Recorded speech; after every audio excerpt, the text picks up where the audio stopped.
Hello everyone guys, कैसे हैं आप लोग। उम्मीद करता हूं सब बढ़िया होंगे। सो गाइस, इन्वेस्टो प्राइड के एक ब्रांड न्यू वीडियो में आप लोगों का फिर से स्वागत है। एंड गाइस, आज के इस वीडियो में हम लोग बात करने वाले हैं स्मॉल कैप म्यूचुअल फंड्स के बारे में। जी हाँ दोस्तों, आपने बिल्कुल सही सुना। आज के इस वीडियो में हम लोग बात करेंगे कि भाई साल 2025 में आपके लिए स्मॉल कैप कैटेगरी से वो कौन कौन सा म्यूचुअल फंड्स है जो कि आपके लिए बेहद ही शानदार हो सकता है। हम लोग अल्टीमेटली आपको बताने वाले हैं 3 स्मॉल कैप फंड जो कि आपके लिए काफी बेहतरीन हो सकता है। और गाइस, सिलेक्शन के लिए हम लोगों ने डिफरेंट क्राइटेरिया यूज किया है और उसके बेसिस पे जो लास्ट के 3 म्यूचुअल फंड्स है जो कि आपके लिए बेहद ही शानदार हो सकता है अगले 12 से 15 सालों के लिए। वहीं गाइस, अगर बात कर लेते हैं कि भाई वो 29 स्मॉल कैप फंड्स कौन कौन सा है और हमने क्या क्या क्राइटेरिया यूज किया है सिलेक्ट करने के लिए उस 3 म्यूचुअल फंड्स को स्मॉल कैप कैटेगरी का। तो गाइस, सबसे पहले हम लोग यहाँ पे बात करेंगे कि भाई जो टोटल 29 स्मॉल कैप फंड्स है उसमें से कितने फंड्स अल्टीमेटली सिलेक्ट होके आता है। तो यहाँ पे कुछ क्राइटेरिया है जिसको हम लोग यूज करने वाले हैं एंड ऑन दैट बेसिस यहाँ पे हम लोग डिसाइड करेंगे कि अल्टीमेटली कौन कौन से म्यूचुअल फंड है स्मॉल कैप कैटेगरी से जो कि आपके लिए बेहतरीन हो सकता है, या फिर कह लीजिए हम लोग उस पर फर्दर डिस्कशन करने वाले हैं। तो गाइस, जैसे मैंने आपको बताया कि भाई यहाँ पे टोटल 29 फंड्स है स्मॉल कैप कैटेगरी से, और इसमें से हम लोग पहले क्या करेंगे कि भाई कम से कम फंड्स का एज 5 साल पुराना होना चाहिए। तो हम लोग यहाँ पे 5 ईयर का जो टाइम फ्रेम है इसको फिल्टर कर लेंगे और यहाँ से देखेंगे कि भाई कितना फंड बच जाता है इस लिस्ट में। तो देखा जाए तो 29 में से अब बच गया है कितना आपके पास, तो यहाँ पे 19 फंड्स है, यानी कि 10 स्मॉल कैप फंड्स यहाँ पे ऑलरेडी एलिमिनेट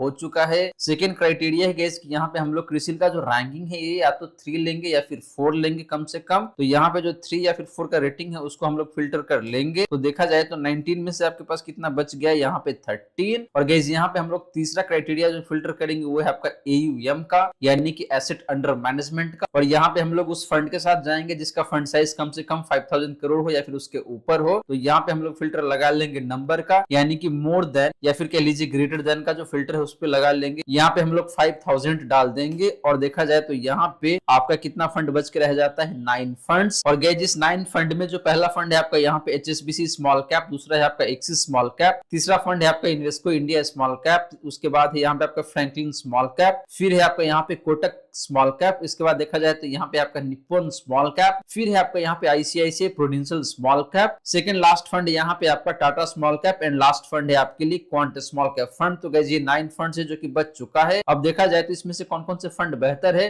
तो सारे ही फंड काफी अच्छा दिखने को मिल रहा है। YTD की बात करें, यानी कि साल 2024 में अभी तक कौन से फंड ने कितना बेहतर परफॉर्म किया हुआ है, तो यहाँ पे देखा जाए तो आपका जो टाटा स्मॉल कैप फंड है इसका परफॉर्मेंस साल 2024 में सबसे बेहतरीन है। तो हम लोग पहले तो यहाँ पे जो टाटा स्मॉल कैप फंड है इसको चूज कर लेंगे। इसके बाद देखा जाए तो आपका जो Nippon India small cap fund है, इस फंड का भी जो परफॉर्मेंस है साल 2024 में बेहतर ही दिखने को मिल रहा है, 36% के आसपास में। एंड इसके बाद देखे तो आपका जो क्वांट स्मॉल कैप फंड है इसका भी रिटर्न 35% के आसपास में दिखने को मिलता है। तो गाइस, हम लोग 3 फंड के साथ जाएंगे। पहला फंड है आपका यहाँ पे टाटा स्मॉल कैप फंड, दूसरा फंड है आपके लिए Nippon India small cap fund and तीसरा फंड है आपके लिए यहाँ पे क्वांट स्मॉल कैप फंड। और आगे चल के हम लोग इन तीनों फंड्स के बारे में काफी डिटेल में बात करेंगे और जानने की कोशिश करेंगे कि साल 2025 में आपके लिए इन तीनों में से कौन सा एक स्मॉल कैप फंड जो कि काफी शानदार हो सकता है और आने वाले 12 से 15 सालों में आपको बेहद ही शानदार तरीके से पैसे बना के दे सकता है। तो चलिए गाइस, सबसे पहले बात कर लेते हैं इन तीनों ही स्मॉल कैप फंड्स का बेसिक डिटेल्स का। तो गाइस, बात करें बेसिक डिटेल्स का तो पहले बात करते हैं आपका फंड साइज यानी कि एसेट अंडर मैनेजमेंट का। तो बात करें पहला फंड यानी कि निप्पॉन स्मॉल कैप फंड का फंड साइज का, तो वो है यहाँ पे आपका 61,027 करोड़ का। टाटा स्मॉल कैप फंड का फंड साइज की बात करें तो वो है यहाँ पे आपका 9,464 करोड़ का। एंड बात करें क्वांट स्मॉल कैप फंड का फंड साइज का, तो वो है यहाँ पे आपका 26,331 करोड़ का। तो गाइस, फंड साइज के मामले में देखें तो यहाँ पे वैसे तीनों फंड काफी अच्छा है, हालांकि निप्पॉन स्मॉल कैप फंड का फंड साइज काफी ज्यादा दिखने को मिलता है अपने कैटेगरी के हिसाब से।